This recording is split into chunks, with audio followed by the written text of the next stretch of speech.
अगर ट्रस्ट में गलती हो गई, उस ट्रस्ट में एक मुसलमान को तुम मेंबर बना लेते और बाद में जब ये घोटाला सामने आया तुम उस मुसलमान को ले जाकर एनकाउंटर कर देते, बुलडोजर से उसका घर तोड़ देते, केस क्लोज्ड।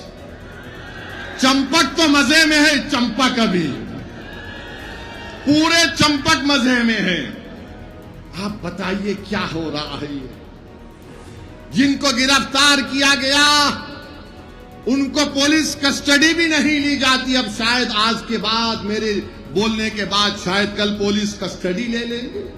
और ये बीजेपी आरएसएस वालों से हम पूछना चाह रहे हैं, ये चंपक आपका लाडला है या नहीं है? बताओ हमको। आज हम आ रहे थे तो जहां पर हम होटल में ठहरे, मीडिया के लोगों ने हमसे पूछा कुछ बोल दीजिए। हमने कहा क्या सवाल है तुम्हारा? तो कहा वो चंदा चोरी पे कुछ बोल दीजिए, चंदा चोरी पे कुछ बोल दीजिए। मुझे याद है कि सुप्रीम कोर्ट ने अपने जजमेंट में कहा था कि 6 दिसंबर 1992 को जो हुआ वो एग्रेगियस एक्ट है, ये सुप्रीम कोर्ट ने कहा था। अब मुझसे पूछा गया कि बताओ आप इस पर आप क्या कहेंगे? तो मैंने इतना ही कहा, अगर ट्रस्ट में गलती हो गई, उस ट्रस्ट में एक मुसलमान को तुम मेंबर बना लेते और बाद में जब ये घोटाला सामने आया तुम उस मुसलमान को ले जाकर एनकाउंटर कर देते, बुलडोजर से उसका घर तोड़ देते, केस क्लोज्ड। चंपक तो मजे में है, चंपक अभी पूरे चंपक मजे में है। आप बताइए क्या हो रहा है?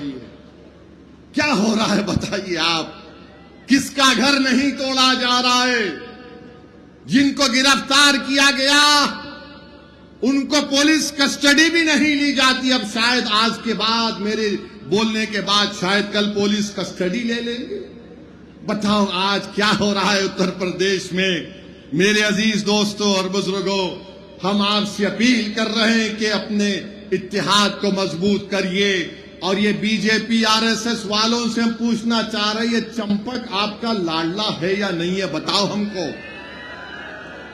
और हमको बोलते ये पाकिस्तानी है, ये जिहादी है, ये बांग्लादेशी है। तो ये राम माधव जाकर पाकिस्तान से ट्रैक टू डिप्लोमेसी कैसा कर रहे हैं आरएसएस के?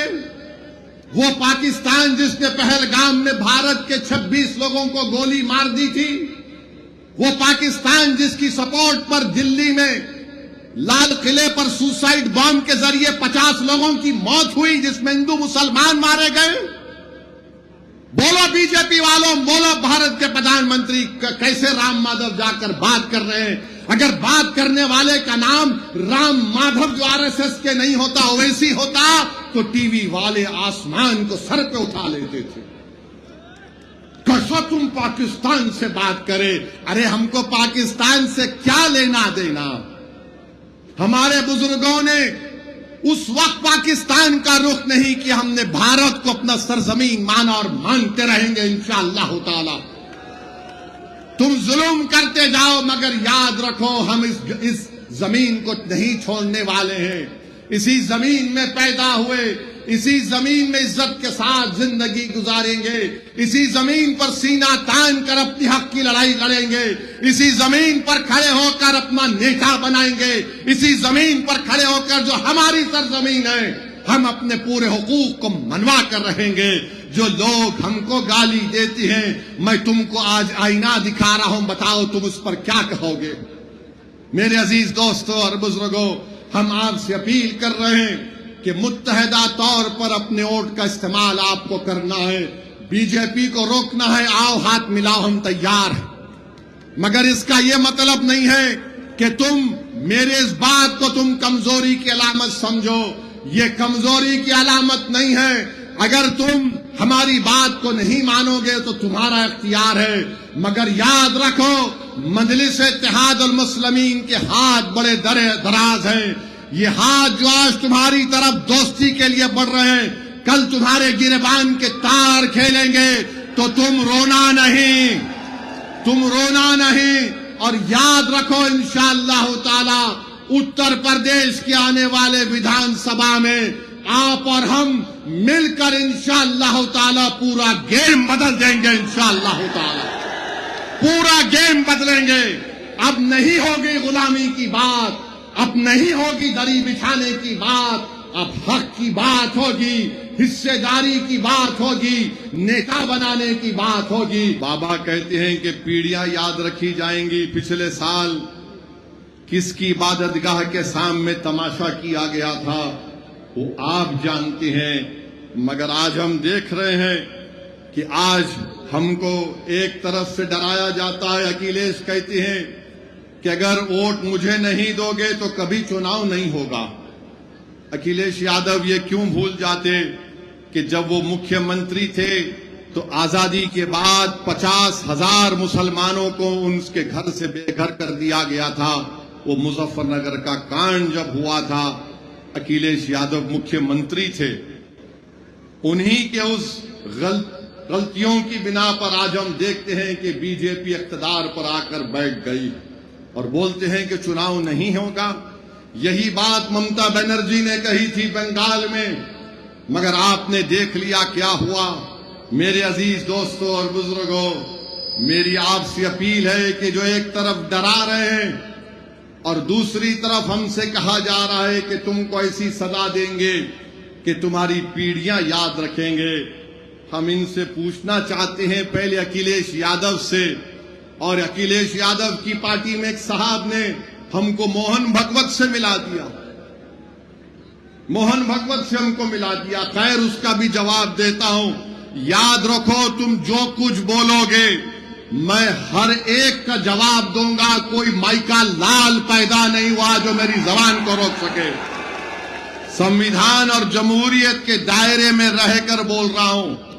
एक मध्य प्रदेश के मुख्यमंत्री हैं बीजेपी के, उनका नाम है मोहन यादव साहब। इंडियन एक्सप्रेस अखबार ने एक खबर छापी कि मोहन यादव साहब के परिवार ने जमीनात के कारोबार करके, जहां पर मध्य प्रदेश की बीजेपी सरकार ने विकास का काम करवाया, वहां पर मोहन यादव साहब और उनके परिवार ने उन जगह पर जमीन खरीदकर फायदा उठाया। बीजेपी का मुख्यमंत्री है और अखिलेश यादव उनकी ताईद में खड़े हो गए और खड़े होकर क्या किए कि नहीं नहीं, मोहन यादव को हटाने की बात हो रही है। अखिलेश यादव से हम पूछना चाह रहे हैं, वो यादव है और आप यादव हैं, तो यादव पे इल्जाम लगा तो आपके दिल और दिमाग में तकलीफ पहुंच गई। संभल में मेरी मस्जिद को शहीद कर दिया गया, नोटिसें दी जा रही हैं, अखिलेश को तकलीफ नहीं होती है। ये समाजवादी पार्टी का पीडीए है कि यादव बीजेपी का होगा तो अखिलेश कूद कर उसकी मदद को जाएंगे। जो यादव नहीं होगा, अखिलेश के पेट में दर्द नहीं होगा। और आप मुझे कहते हैं कि मोहन भगवत से मिलाते हैं। अरे नादानो, तुम्हारे नेता को तुम जाकर पूछो कि बीजेपी के मुख्यमंत्री से तुम्हारे नेता को इतनी मोहब्बत क्यों है, बताओ मुझे। किस लिए मोहब्बत है बताओ। मोहब्बत की बुनियाद जात है और मैं तुम्हारे लिए पुकार रहा हूं, लड़ रहा हूं। ना मैं जात देख रहा हूं ना कुछ देख रहा हूं। मैं कह रहा हूं मजलूम है तो इंसाफ मिलना चाहिए। ये अखिलेश की सियासत है कि यादव बीजेपी का होगा तो मैं उसके लिए आवाज उठाऊंगा। ये पीडीए का असली चेहरा है आपके सामने। तो मेरे अजीज दोस्तों और बुजुर्गों, जो लोग हमको मोहन भगवत से मिलाते हैं, अब जाकर तुम्हारे नेता से पूछो। बिहार में भी अखिलेश यादव अपने 5 मुस्लिम, कितने 2 या 4 मुस्लिम विधायक को बिहार भिजाए और हर जगह पर जाकर ओवैसी के बारे में बोलो, ओवैसी के बारे में बोलो। ऐसा लग रहा था कि हमारे सास ससुरे भी इतना नाम नहीं लेते,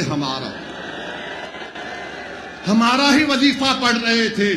सीमांचल की जनता ने कहा कुछ नहीं, वोट कटेगा नहीं, मंजलिस को वोट जाएगा, पतंग छाप को वोट जाएगा।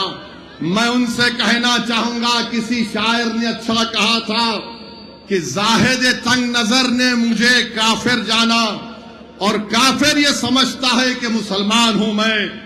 ए चश्मे उदू मुझको हिकारत सा ना देख, जिस पे कुदरत को नाज है वो इंसान हूं मैं।